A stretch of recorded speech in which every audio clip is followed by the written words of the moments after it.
Voilà, on va parler cette fois-ci de la liberté de la presse est-elle menacée en République démocratique du Congo après l'investiture du gouvernement Samalou Kondé. Pour en parler sur ce plateau, nous avons eu l'honneur de recevoir les politiques qui vont essayer certainement de réfléchir là-dessus. Là, nous avons M. Jean-Baptiste, bienvenue. Merci Jean Kilolo Voilà. d'avoir pensé à moi, Jean-David. Donc c'est vraiment un plaisir. Je pense que nous serons à la hauteur pour répondre à vos questions. Je suis là, communicateur de l'Union Sacrée et président des partis politiques. Prenez-nous en charge. Voilà, prenez-nous en charge. Là, nous avons Manix Yenda, bienvenue, M. Manix. Merci beaucoup Jean-David. Ça a toujours été un plaisir d'être reçu sur le prestigieux plateau, surtout animé par quelqu'un à qui je reconnais la dextérité intellectuelle en tant qu'un journaliste. Et aujourd'hui, nous avons le plaisir, effectivement, de réfléchir sur les questions de l'État avec toute indépendance d'esprit. Et là, je prends la responsabilité d'assumer mes propos en tant que président national d'un mouvement de pensée et d'action politique qu'on appelle Ponamboka. Et donc, Ponamboka, je suis venu parler de mon pays sans complaisance et aucune façon Avant qu'on ne complaisante. parle de la thématique de l'arrestation de notre confrère Israël Mutombo, il y a d'abord l'actualité brûlante du pays. C'est que ces 200 députés de l'Union Sacrée qui écrivent au chef de l'État, qui menacent même de boycotter l'investiture du gouvernement. Monsieur Jean-Baptiste, n'allons-nous pas vers certainement une autre crise tant redoutée avec la coalition FCC-CACH, mais là, cette fois-ci, c'est au sein même de l'Union Sacrée pour la nation. Merci pour cette question-là. Je vais aborder cette question avec une lucidité extrême. C'est vrai que nous sommes en démocratie. La démocratie permet à toute personne de parler, d'écrire, sans pour autant imputer ni aller au-delà de ce qui est prescrit par la démocratie. Là où votre liberté s'arrête, là commence la liberté de l'autre. Les députés, ce sont des députés nationaux. Il faut vous rappeler que nous avons 291, c'est-à-dire 291 pour les Belges, députés nationaux qui ont adhéré à l'Union Sacrée. Aujourd'hui, que les députés que vous venez de me parler, ils ont écrit une lettre ou bien une pétition, comme nous entendons dans des officines au chef de l'État. Je me dis quelque part, ils n'ont pas bien réfléchi. Ils ont leur liberté. Ils sont libres. Nous sommes en démocratie. Mais à un certain moment, il est permis de rêver. Imaginez-vous que le chef de l'État s'est battu pour qu'on n'ait pas cumul de mandats. Nous ne voulons pas avoir aujourd'hui quelqu'un qui est PCA quelque part. Entre-temps, il est ministre, ou bien il est... c'est en vigueur dans notre loi actuelle. Je vous dis que nous sommes venus au pouvoir pour essayer de changer ces choses-là. Et le chef de l'État avait martelé. Aujourd'hui, que les députés qui ont écrit leur pétition, c'est tout à fait normal, c'est une démarche démocratique au chef de l'État pour lui demander, c'est un cri d'alarme. Alors la question que je me pose ici, c'est, je la pose aussi à nos honorables députés que nous regardent. Parce que moi-même, j'étais candidat député national. Je sais le méandre et ce qui s'est passé à l'intérieur. C'est pas mauvais. C'est une interpellation, chef de l'État. C'est un cri d'alarme. Alors, la question que je me pose aujourd'hui, en tant que communicateur de l'Union Sacrée, est-ce que le gouvernement qu'on devait avoir 291 ministres? Sincèrement, non. Alors, les gens ne peuvent pas être égoïstes. Il y a eu trop de promesses, non, du chef de l'État. Les promesses, c'est ce qui dirige le monde. Il y en a eu plein et ces promesses n'ont pas été réalisées. Écoutez, nous avons 5 ans de mandat. Quand le chef de l'État promet qu'il ira rester à l'Est de la République, il n'a pas donné le temps. Il n'a pas dit qu'en tel mois, tel jour, il irait de l'autre côté. Alors, si le chef de l'État a promis, comme on a vu avec le gouvernement passé, que je ne veux pas prendre ici comme un modèle. Il nous a promis de 5 chantiers, il nous a promis la révolution de la modernité. On a vu que c'était des paroles en l'air, des paroles farfelues. Alors, le chef de l'État, les connaissant personnellement, il a pris des engagements, il a pris le bâton de pèlerin, il a promis des choses. Il n'a pas promis aux honorables députés. Il n'a aucun engagement envers les honorables députés. ils ont été élus dans leur circonscription, ce qui est tout à fait normal. Le chef de l'État n'a pas pris un engagement avec un député, s'il est là, qu'il sorte, qu'il se prouve. Alors, si les députés qui ont été élus par leur base, aujourd'hui réunis, pour ceux qui sont dans l'Union sacrée, écrivent une motion ou bien une lettre ou bien une missive au chef de l'État, je ne vois pas où il y a le mal. Et le problème, c'est quoi? Quand il y a des recommandations, quand ces gens-là essayent de fustiger, parce que le chef, écoutez, il est bon, il est calme, il a un sourire d'un ange. À un certain moment, il est le chef. Il n'est pas l'ami d'une personne. Alors, les autres, ils ont écrit, c'est tout à fait normal. Nous sommes en démocratie. Il menace l'investiture. Monsieur... Permettez, je vais chez ton douceur. Hein. Ils peuvent menacer l'investiture, c'est de leur droit, mais le chef de l'État, il est le garant du bon fonctionnement de l'État. Et n'oubliez pas que quand il trouve que ça ne marche pas, permettez. Quand le chef de l'État trouve que son pouvoir est mis en danger, la dissolution? C'est possible. Avec quel moyen? Je vous dis ceci, aller dans la dissolution, ça ne demande pas de moyens. Il va renvoyer tout le monde dans leur base naturelle. Il faut vous rappeler que la majorité d'entre eux ne sont pas en harmonie avec leur base. Nous avons vu, il n'y a pas très longtemps, il y a eu un congé parlementaire. Il n'y a pas beaucoup qui sont rentrés dans leur base naturelle. Alors je pense que leurs écrits, c'est tout à fait démocratique. On peut les attendre sur ce point-là. Monsieur Manix Yenda, nous sommes en train de nous diriger vers une crise sans redouter. Mais là, cette fois-ci, au niveau de la coalition, l'Union sacrée de la nation. Les frustrations n'ont pas été bien gérées, peut-être. Effectivement, je l'ai dit au prologue de mon intervention que nous devons parler avec beaucoup de responsabilités. J'ai entendu les propos de mon frère qui s'est présenté comme un communicateur de l'Union sacrée. En ce que je sache, être communicateur, l'on est lorsqu'on défend une structure bien organisée. Et jusque-là, on nous a toujours dit, et le chef de l'État l'a fait mention lors de consultations nationales, l'Union sacrée n'est pas une structure, n'est pas non plus un regroupement ou encore un parti politique. Voilà encore une cacophonie de plus. Effectivement, aujourd'hui, il ne faudrait pas prendre de gens comme des moutons de Panurge. Moi, je l'ai dit, moi j'ai eu à défendre le président de la République. Pourquoi? Parce que le peuple congolais qui avait jeté le dévolu sur M. Tshisekedi lors des élections de 2018 avait soif effectivement de vivre un changement, de vivre un régime avec des nouveaux paradigmes, des nouvelles modèles, des nouvelles valeurs qui doivent être comprises par les acteurs politiques. Et aujourd'hui, on se rend compte que M. Tshisekedi déjà, qui a reconnu l'échec, les fiascos avec la conjugaison des efforts entre le Front commun pour le Congo et les cash, le président l'a dit aisément, et aujourd'hui on se rend compte que le président de la République est en train de récidiver les mêmes erreurs. Et vous savez, le même fait produisent les mêmes conséquences. Regardons un peu cette histoire de l'Union sacrée. Déjà, vous savez qu'il y a une difficulté en termes de vision et même de la compréhension en ce qui concerne le contenu de cette vision.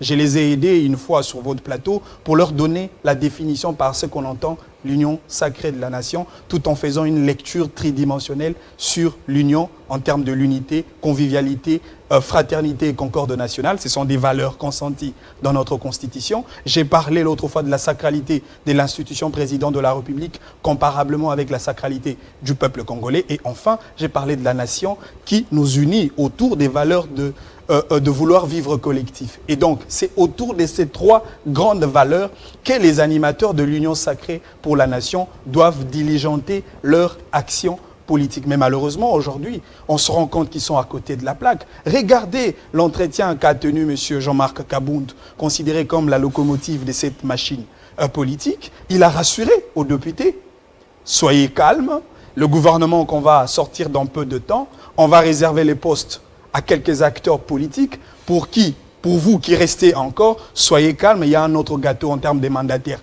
publics qui vous seront réservés. Mais écoutez, nous voulons faire un découpage de gâteaux, de postes, des responsabilités au niveau des institutions investies par le peuple. C'est comme ça qu'aujourd'hui, je vous ai dit que je suis venu pour parler pour Namboka et aujourd'hui, nous devons parler avec beaucoup de responsabilités.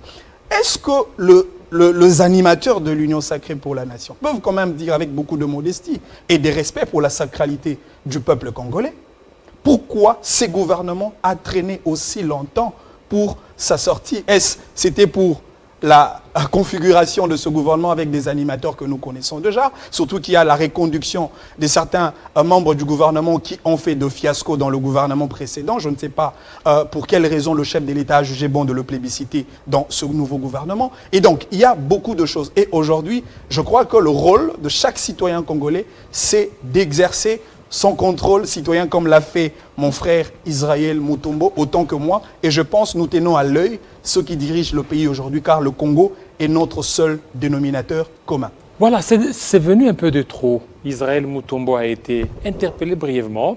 On a suivi la fois dernière même des menaces de certains journalistes, Peter Tchani, Élisée Odia. Mais vous ne voyez pas que M. Jean-Baptiste, c'est l'autoritarisme qui est en train de prendre corps en République démocratique du Congo? Jean-David Kilolo, je suis époustouflé par rapport à mon précurseur qui essaye de donner des leçons ici, qui n'est pas identifié. Des leçons que vous ne maîtrisez pas. Apprenez avec modestie. Monsieur, soyez courtois. Je le suis. Et la démocratie, c'est s'il vous aussi plaît, oui. la règle de tolérance. Allez-y, allez-y. Si vous m'accordez les minutes, je vous accorde. Non, je vous accorde, c'est moi qui vous si protège. vous êtes courtois, ça Je va vous aller protège. dans ce sens. Je protège Manix, je protège aussi. Le Répondez monsieur à ma est question. en train de parler. On ne sait pas de quelle tendance il est. C'est ça la démocratie. Il est, voilà, monsieur, voilà. Il a dit qu'il est congolais. Ponamboka. Calmez-vous. Ponamboka. Je suis très content aujourd'hui que le monsieur parle. Parce qu'il vient d'avoir un parti politique qui vient d'être créé. Quand il se calme, lui ne connaît pas l'odeur de gaz lacrymogène. Il ne connaît pas la répression. Le monsieur, il vient de parler dans toute quiétude. Il est de l'Union sacrée. Il va sortir ici, je ne crois pas. Je parle de mon précurseur qui a un sourire sadique et cynique, qui ne veut pas écouter l'autre son de cloche. Il parle ici qu'il a essayé de nous aider. Ça veut dire qu'il n'est pas de l'Union sacrée. Pour ce qui me concerne, j'assume ce que je dis et je le dis tout haut. L'Union sacrée, c'est ce qui est dans le préambule de la Constitution de la République. Si on a rencontré les gens qui n'ont pas pu développer ou bien définir l'Union sacrée, le chef de l'État n'a pas inventé l'Union sacrée. L'Union sacrée, c'est ce qui est dans les préambules. Si vous l'appelez maître, il est censé connaître les préambules de la Constitution congolaise. Qu'est-ce que ça veut dire? J'en passe. Il est très mal placé pour donner des leçons. Oui, mais l'Union sacrée, Il peut jusque-là, il n'y a faire pas les de charte. ici. Il n'y a pas de charte, il n'y a rien. Excusez-moi. Oui, allez-y au niveau. L'Union sacrée, c'est comment? Écoutez, on parle de charte à quel moment? On a parlé de FCC ici qui a battu les ailes, mais il n'a pas de soubassement juridique. L'Union sacrée, c'était... Tout comme l'Union sacrée. Mais permettez, je suis en train de vous répondre. Ne soyez pas mon co-débatteur. Non, Excusez-moi. allez-y. Je suis en train de parler ici que l'Union sacrée, c'est une idée, c'est une vision qui est en train de prendre corps. Ne pensez pas que toute personne, tous les intellectuels, tous les professeurs, docteurs, tous les députés qui sont dans l'Union sacrée, ils sont bêtes. Voilà, il y a que mon précurseur qui est très intelligent que ça, voilà, répondez parce à qu'il la a terminé question à Harvard. d'Israël Mutombo. Parlant d'Israël Mutombo, j'ai une maîtrise en journalisme, je ne vous ai jamais dit ça. Nous avons dans ces pays du libéralisme. Le peuple congolais, la majorité, surtout les intellectuels, ce sont des gens qui sont émotionnés. Israël, c'est mon jeune frère. Je respecte ce qu'il fait. J'apprécie ce qu'il fait. Mais à un certain moment, on ne peut pas être émotionné ou bien très émotionnel. Parce qu'il vient de le citer. C'est un journaliste de sa nation.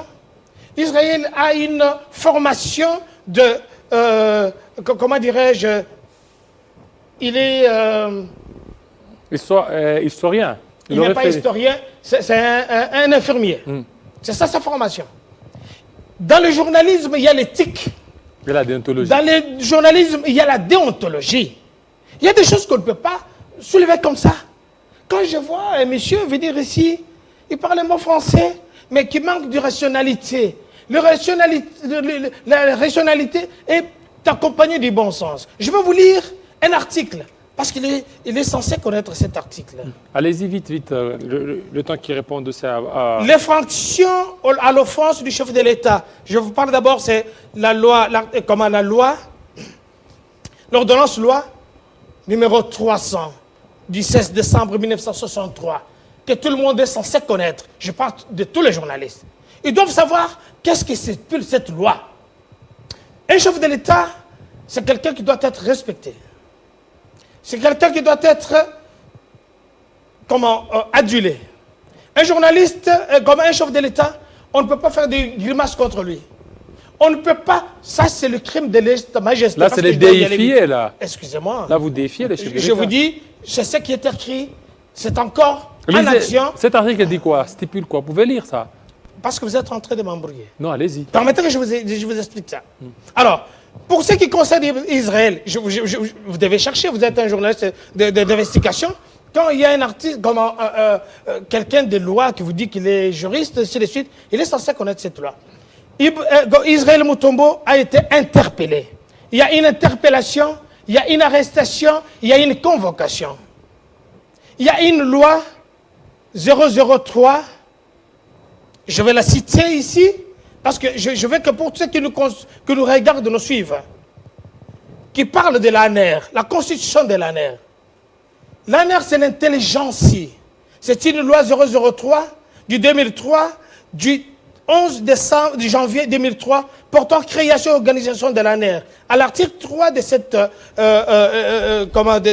cette loi-là, précise que l'ANER a l'obligation de protéger la République dans les actions, dans les actes et d'anticiper.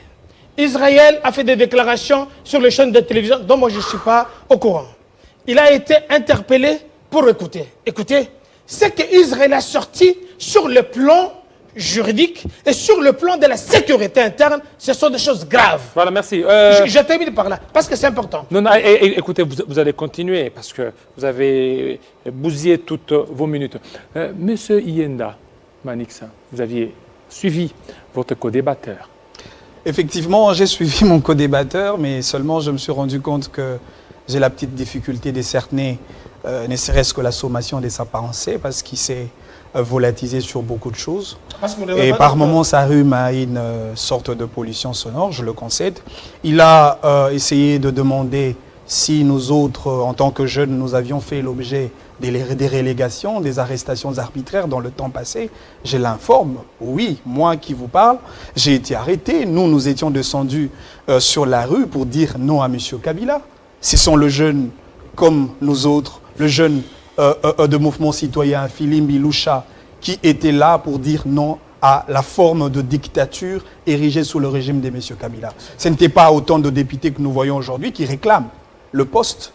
Aujourd'hui, la démocratie que nous avons acquis, déjà même avec de piètres conditions, nous devons la sauvegarder à bon escient. Et aujourd'hui, lorsqu'on se rend compte que M. Tshisekedi est en train de se diriger vers l'iceberg et surtout que la finalité est tellement très claire, il finira par cogner et faire un naufrage politique. Nous, en tant que peuple congolais, nous devons jouer notre rôle en termes de contrôle citoyen. Mais qu'est-ce qu'on entend par le contrôle citoyen? Le contrôle citoyen n'est qu'un ensemble de mécanismes, de moyens utilisés par le peuple pour contraindre à ses dirigeants à une obligation de redevabilité. C'est ce qu'Israël a fait. Et surtout que nous avons des dirigeants caractérisés par une passivité qui ne dit pas son nom, de gens qui viennent au sein d'un gouvernement, non pas pour servir le peuple, mais plutôt pour passer des stages professionnels pendant tout un mandat, et après le mandat, aucune explication sur la mauvaise gestion, après le mandat, aucune explication sur l'état dans lequel il a trouvé et ce qu'il a apporté en termes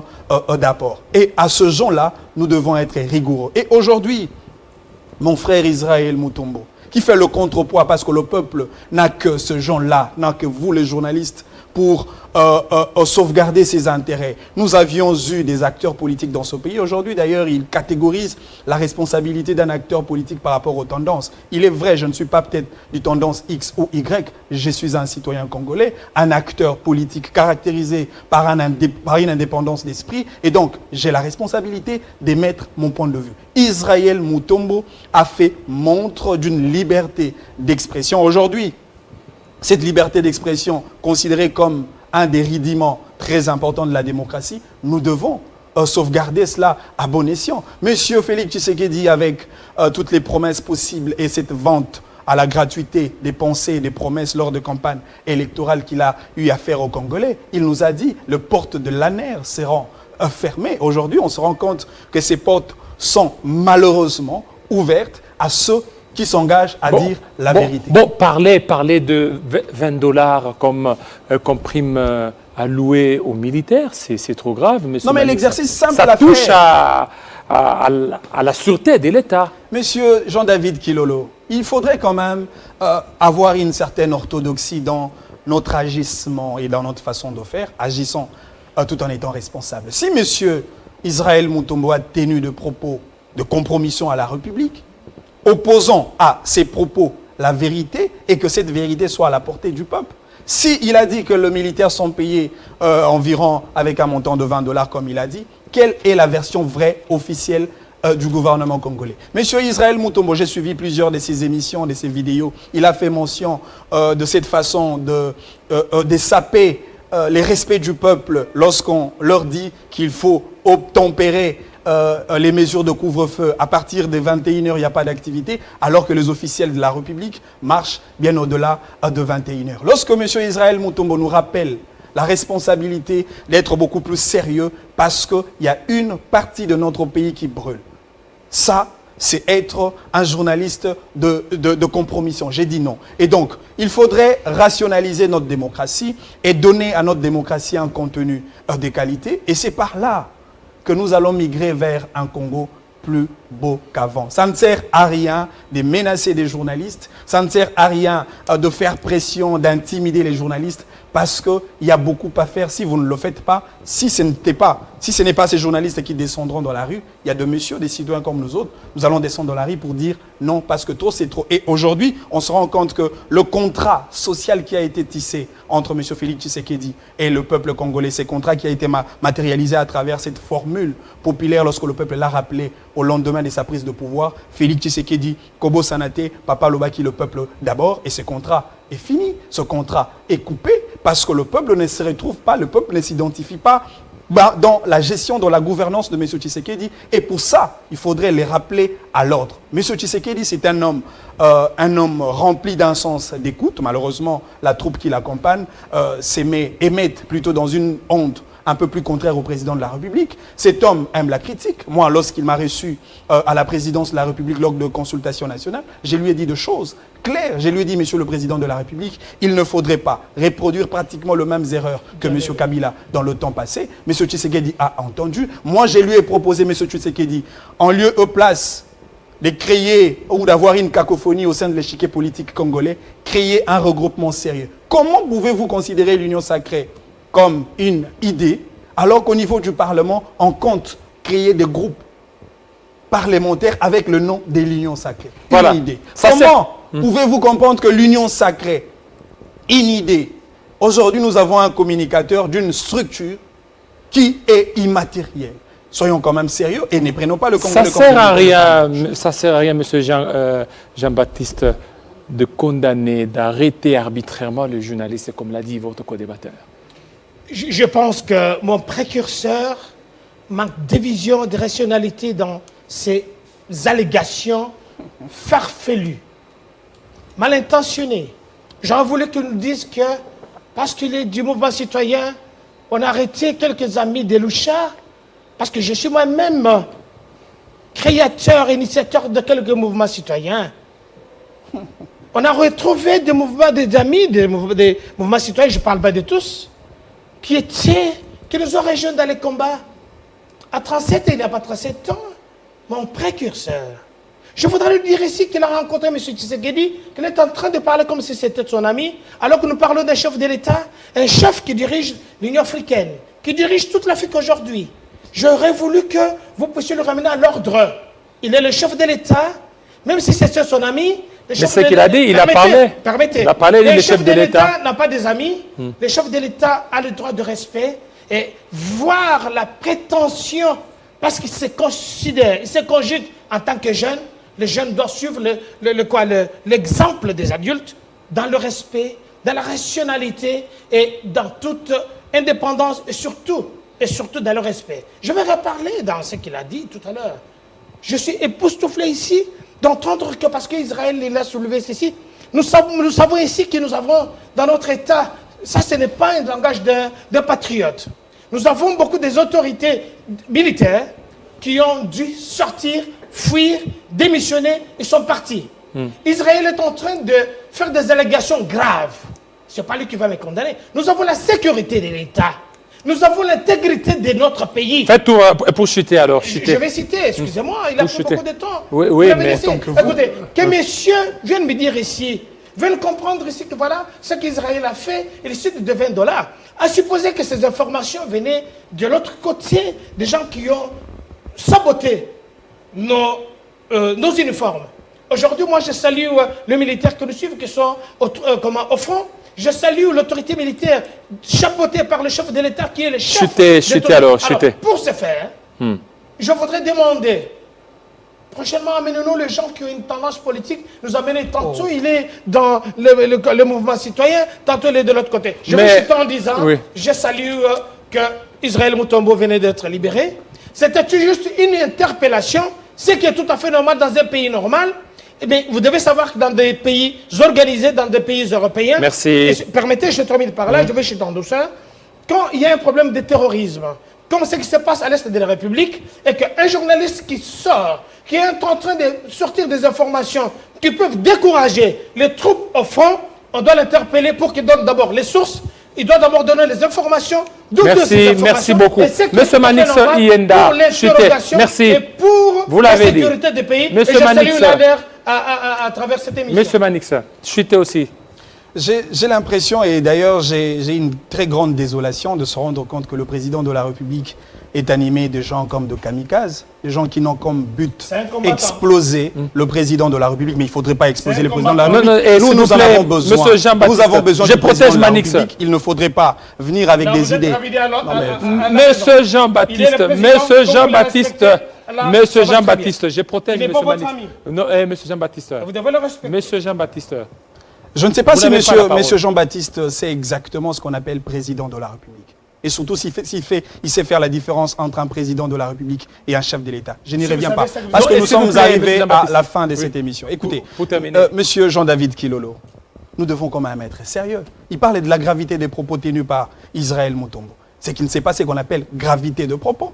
Je les rappelle ce qui est grave. Ce qui est grave, un président en exercice, Joseph Kabila, le camp des officiels d'un parti politique, je cite, l'UDPS, traite M. Kabila comme un Rwandais. Ici, c'est connu aux yeux et au su de tout le monde. Le propos grave, c'est lorsqu'on traitait M. Kabila comme un enfant n'appartenant pas à M. Mzee Laurent Désiré Kabila. Tshisekedi, à qui nous reconnaissons aujourd'hui la dextérité d'un père, d'un référentiel démocratique, devant le gens, devant le peuple congolais. Kabila, président en exercice, il a dit « Ramenez-moi Kabila, ligoté ». C'est ça le propos le plus grave. Et donc, il ne faudrait pas faire les mélanges des mélos. Monsieur Tshisekedi, Monsieur